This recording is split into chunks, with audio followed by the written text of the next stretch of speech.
નમસ્તે વિદ્યાર્થી મિત્રો, હું છું ભાર્ગવ લાઠિયા અને સ્વાગત છે ફરી પાછું આપણું આ એજ્યુકેશનલ એક્સપર્ટ યુટ્યુબ ચેનલ ઉપર. મિત્રો, આજે આપણે ધોરણ 7 ની અંદર વિષય ગુજરાતી બરાબર, જેમાં ગાલા સ્વાધ્યાય પોથીમાં કાવ્ય 1 ની સ્વાધ્યાય પોથી આપણે પૂરીએ છીએ, જેમાં એક વિડીયો ઓલરેડી આવી ગયો છે. જો તમે ન જોયો હોય તો નીચે ડિસ્ક્રિપ્શનમાં લિંક આપેલી છે, ત્યાં જઈને તમે જોઈ શકો છો. કાવ્ય 1 બરાબર, પ્રાણી માત્રને, જેમાં પ્રશ્ન 1 થી લઈ અને લગભગ આ 7 પ્રશ્ન સુધીની વાત છે તે થઈ ગયેલી છે. બરાબર, ચલો તો આગળ વધીએ. પ્રશ્ન 8માં કે નીચે આપેલા વાક્યનો ભાવ દર્શાવતી કાવ્ય પંક્તિ કાવ્યમાંથી શોધીને લખો. પહેલું છે કે બધા કાર્યો કર્યા છતાં કોઈ કાર્યમાં લેપાયા નહીં, તો આનો ભાવ દર્શાવતી પંક્તિ કઈ છે? કે સઘળા કાર્યો કર્યા છતાંય રહ્યા હંમેશા નિર્લેપી. બીજું, એક પત્ની વ્રતના પાલનની પ્રતિજ્ઞા લીધી અને એ જીવનભર પૂર્ણ રીતે પાળી, તો એના માટેનું વાક્ય છે કે એક પત્ની વ્રત પૂર્ણ પાળ્યું, ટેક વળી છે જીવતરમાં. ત્રીજું છે સંન્યાસીના ધર્મને ઉજાળનાર તપસ્વી બુદ્ધને નમસ્કાર હજો, તો એના કાવ્ય પંક્તિમાં વાક્ય છે સંન્યાસીનો ધર્મ ઉજાળ્યો, વંદન કરીએ બુદ્ધને, બુદ્ધ તને. ચોથું, બધા જ ધર્મોના મહામાનવોની યાદ જગતની શાંતિમાં ઉપયોગી બને, સર્વ ધર્મ સ્થાપક સ્મરણો વિશ્વ શાંતિમાં ખપ લાગો. ચલો, કૌંસમાંથી યોગ્ય શબ્દ પસંદ કરીને ફકરો પૂર્ણ કરવાનો છે. ખાલી જગ્યા ટેકરીની પાછળ, તો કે નાનકડી ટેકરીની પાછળ એક રળિયામણું ગામ હતું.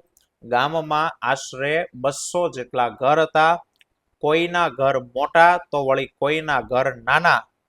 ગામને પાદર કૃષ્ણનું મંદિર અને તેના ઉપર કેસરી ધજા ફરકે. એના આંગણામાં લીલાછમ ઝાડવા, તેની ઉપર રંગબેરંગી પક્ષીઓ કલ્લોલ કરે. મંદિરની અંદર પિત્તળના ઘંટ બાંધેલો અને તેનો મધુર રણકાર સવાર સાંજ આખા ગામમાં ગુંજી રહે. આરતી સમયે તો અહીં ખૂબ ભીડ રહે. એક પેરેગ્રાફ ઉપર શબ્દો આપ્યા છે, પણ યોગ્ય ખાલી જગ્યામાં મૂકવાની. ચાલો, 10મું છે નીચે આપેલા શબ્દોનો અર્થ આપી અને એનો વાક્ય પ્રયોગ કરવાનો. જેમ કે વંદન, તો પ્રણામ કહેવાય, નમસ્કાર કહેવાય. બરાબર, અને બીજું છે વદન, તો ચહેરો અથવા મુખ થાય. તો બંનેનું એક એક વાક્ય વંદન વાળું કે ભાઈ રોહિતે મહારાજને વંદન કર્યા, નમસ્કાર કર્યું. અને રોહિતનું વદન પ્રફુલ્લિત હતું, એટલે એનો ચહેરો હસતો હતો, પ્રફુલ્લિત હતો. બીજું છે અંતર, અંતર એટલે અંતરકરણ, હૃદય. અને બીજું છે અંતર, અંતર એટલે છેટું, દૂર. ત્રીજું અંતર છે એટલે ભેદ, તફાવત. બરાબર, અંતરના 3 મિનિંગ, તો 3 વાક્ય. પહેલું, ભક્તના અંતરમાં ભગવાનનો વાસ હોય છે, એટલે ભગવાન ભક્તના હૃદયમાં. બીજું અંતર દૂર, તો કે બેસવામાં તમારી બંને વચ્ચે અંતર હોવું જોઈએ, થોડુંક દૂર બેસવા.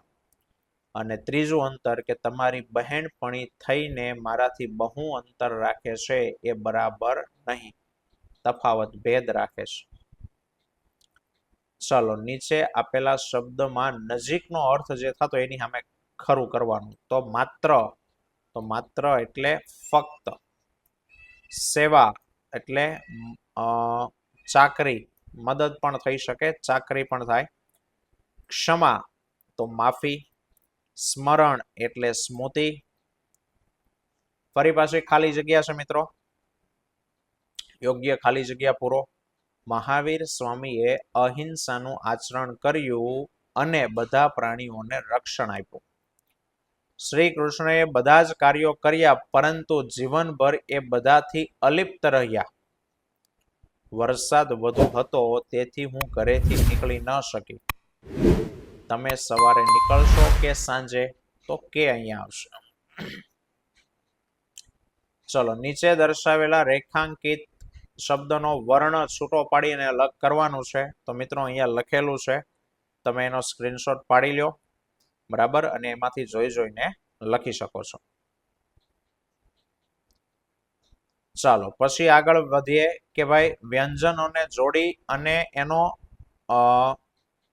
સોરી ઉદાહરણમાં વ્યંજનો જોડીને બનેલો જોડાક્ષર લખ્યો છે તો એમાં રહેલા વ્યંજનોના ઉદાહરણ મુજબ તેને અલગ પાડવાના. મિસ્ત્રી તો સતરી વ્યંજન ને છૂટો પાડવાનો છે મિત્રો. તો અહીંયા જે તમે સ્ક્રીનશોટ પાડીને લખી શકો છો, કારણ કે એક એક અક્ષર બોલવો ન મેળાવે. બરાબર.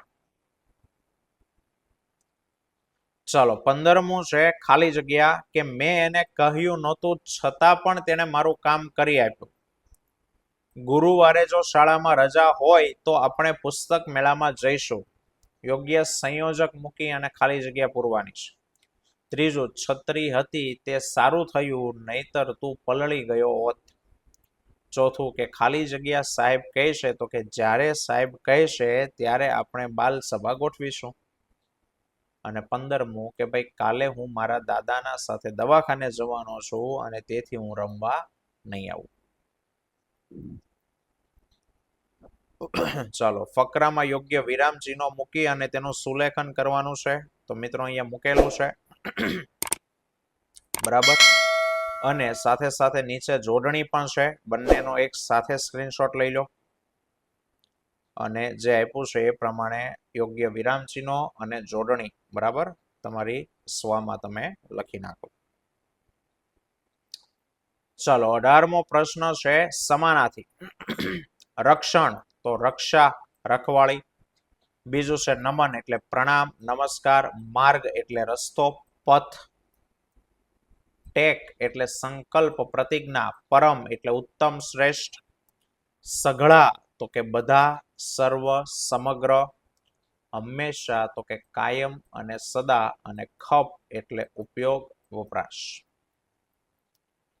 વિરોધી શબ્દ છે પૂર્ણ તો અપૂર્ણ. ધર્મ તો અધર્મ.